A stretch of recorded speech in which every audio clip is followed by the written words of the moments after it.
Hello guys, good morning. এখানে আমি মসুর ডাল নিয়েছি, 2 ঘন্টার মতন ভিজিয়ে রেখেছি। এখন পেস্ট করে নেব। পেস্ট করে নিয়েছি। এখানে পেঁয়াজ কুচি, কাঁচা লঙ্কা কুচি, হলুদ গুঁড়ো, পরিমাণ মতো নুন দিয়ে মাখিয়ে নেব। কড়াইতে তেল দিয়ে একে একে দিয়ে দেব।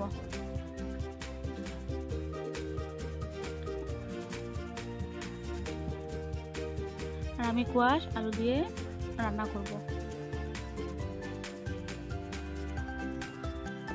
দিয়ে দিয়েছি, এখন উল্টিয়ে নেব। ডালের বড়াগুলো আমি পেঁয়াজ দিয়ে বানাচ্ছি, আপনারা না চাইলে পেঁয়াজ নাও দিতে পারেন। 2 সাইড হয়ে গিয়েছে, এখন নামিয়ে নেব।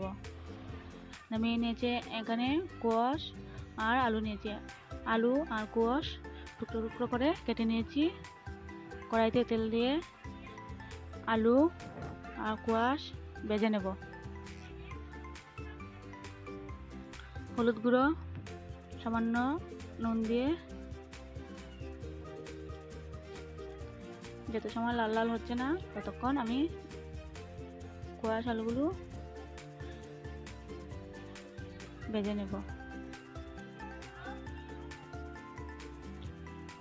একটা বাটিতে আমি হলুদ গুঁড়ো, জিরের গুঁড়ো, লঙ্কার গুঁড়ো, স্বাদ পরিমাণ মতো নুন দিয়ে এখন অল্প জল দিয়ে মিশিয়ে নেব।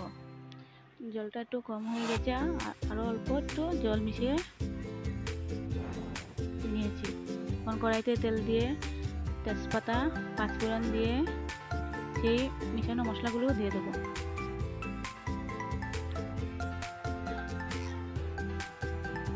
মশলা থেকে তেল ছেড়ে এসেছে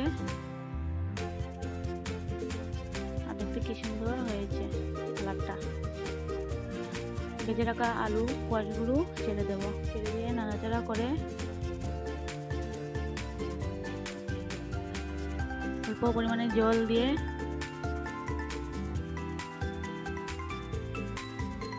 ঢেকে রাখবো। জলটা প্রায় শুকিয়ে গিয়েছে। এখন নাড়াচাড়া করে ভালো করে কষিয়ে নিয়ে পরিমাণ মতো জল দিয়ে দেব। আপনারা যতটুকু ইচ্ছে ততটুকু জল দিবেন। জল দিয়ে দিয়েছি। এখন ঝোলটা ফুটে উঠেছে। এখন সেই ডালের বড়াগুলো দিয়ে নাড়াচাড়া করে নামিয়ে নেব। আমার রান্না কমপ্লিট হয়ে গিয়েছে। আর আপনারা প্রথম থেকে শেষ অবধি দেখবেন, কেউ স্কিপ করবেন না। ভিডিওটা যদি ভালো লাগে তাকে লাইক, কমেন্ট, শেয়ার অবশ্যই করবেন। ভিডিওটা দেখার জন্য আপনাদেরকে ধন্যবাদ।